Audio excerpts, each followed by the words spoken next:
pondo niyan, ipagawa uli. Ang kakapal ng mukha nila, sa sarap na buhay nila, 2 beses nga akong inaatake dahil dyan sa baha na yan. So, baka sa pangatlo, patay na ako. Hindi ko naabutan, makita na gumanda yan daan na yan, yung ilog na yan. Dahil sa kakakurakot nila. Sobra sila, ganun pala sila katindi.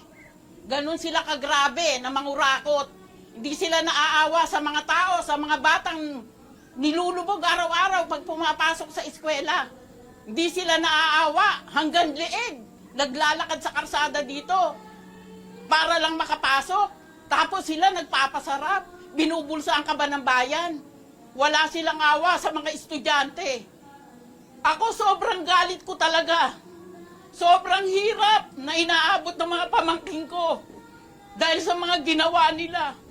Tuwing ika-4 na taon dati, ngayon araw-araw na ginawa ng Diyos. Ba't hindi ka maiiyak? Pagising mo, lubog sa tubig. Yung tiyahin ko nga dito, bulag na.